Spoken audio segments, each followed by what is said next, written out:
नमस्कार मित्रों, आप देख रहे हैं यूट्यूब चैनल मधु संकलन और कार्यक्रम वही जीवन सुरक्षा संकलन। जीवन सुरक्षा संकलन में हम बात करते हैं जीवन को और अधिक बेहतर बनाने की। तो सबसे पहले मित्रों, मैं आपको मुबारकबाद देना चाहूँगा, बधाइयाँ देना चाहूँगा कि हम कोरोना की पाबंदियों से बाहर आ गए हैं।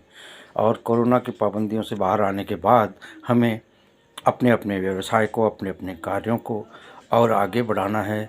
जिसको किसी कारण से बाधाएं आ गई थी, विराम मिल गया था, मजबूरी विराम मिला था, उसको हमें वापस शुरू करना है। लेकिन ध्यान रहे मित्रों, उसके साथ साथ हमें सावधान रहना होगा, पहले से अधिक सावधान रहना होगा। ये नहीं सोच लेना चाहिए कि कोरोना चला गया है। कोरोना पूरी तरह से ख़त्म नहीं हो सकता है। कोरोना के साथ हमें जीना सीखना पड़ेगा और उसके साथ हमारे व्यवसाय को, हमारी शिक्षा को, हमारी सभी चीज़ों को अंजाम देना पड़ेगा। इसके लिए हर एक आदमी को मजबूत होना पड़ेगा और दृढ़ निश्चय होना पड़ेगा।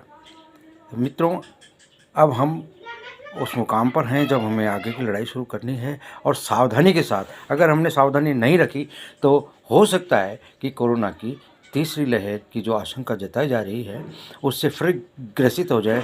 लेकिन मित्रों, यदि हम जागरूक रहते हैं, सावधान रहते हैं और हम कोरोना की गाइडलाइन का पालन करते हैं तो हम निश्चित रूप से उससे बचे रह सकते हैं, या जो नुकसान की संभावना है उससे हम बच सकते हैं, उसे कम किया जा सकता है। तो सबसे पहले मित्रों, मैं आप लोगों को ये निवेदन करूँगा कि अब हम जिस अवसाद से निकल रहे हैं, उस हमारा क्या पीछे छूटा, क्या नुकसान हुआ, इन बातों को एक तरफ दरकिनार करें और हम जुट जाएं पूरी ताकत से अगले कदम के लिए, अगले उसके लिए अपने लक्ष्य बनाइए और समय को बांटकर लक्ष्य बनाइए। एक निश्चित लक्ष्य बनाएं और समय को बांटते हुए एक साल में हमें क्या करना है, एक महीने में हमें क्या करना है, फिर एक सप्ताह में हमें क्या करना है और एक दिन में क्या करना है और एक दिन के एक एक घंटे में क्या करना है। तभी हम अपने समय का सदुपयोग कर सकते हैं। मित्रों, घर में बैठे बैठे हो सकता है कि हम कंफर्ट जोन में आ गए हों, जिसे हम आलस्य कहते हैं, आलस्य से ग्रसित हो गए हों।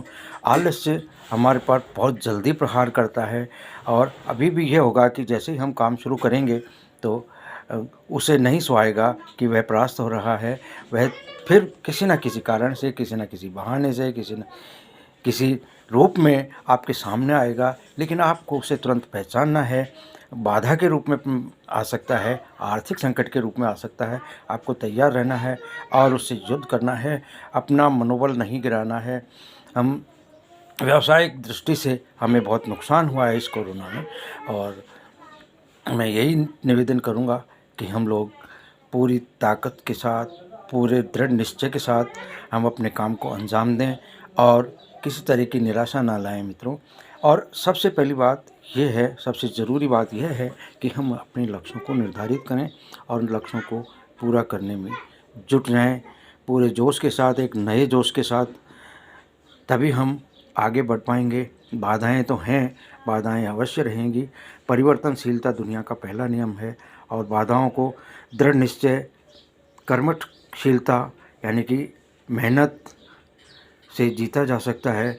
भावनाखोरी और अगर आलस्य हमारे पर हावी होते हैं तो हम कदापि नहीं जीत सकते।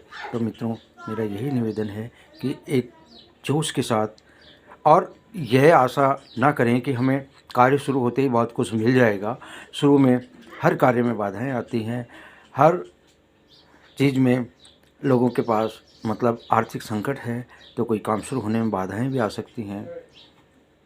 उसका ध्यान रखते हुए निराश ना हो। किसी को हो सकता है कि जल्दी काम मिल जाए, किसी को लेट मिल जाए, लेकिन हिम्मत रखनी है और जहाँ से जैसे काम शुरू हो सकता है उस रूप में हमें काम शुरू करना चाहिए।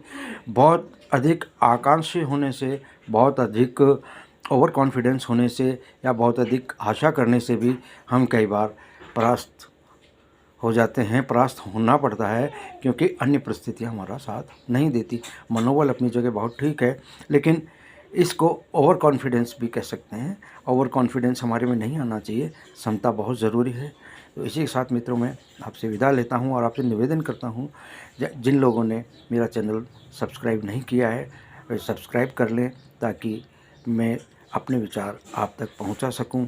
और मुझे उम्मीद है कि मैं आपको सकारात्मक विचारों से संचित करता रहूँगा, मेरा प्रयास रहेगा और आगे बढ़ते रहें। धन्यवाद मित्रों। शेयर करें, शेयर करना ना भूलें, लाइक करना ना भूलें और सब्सक्राइब अवश्य करें। धन्यवाद मित्रों।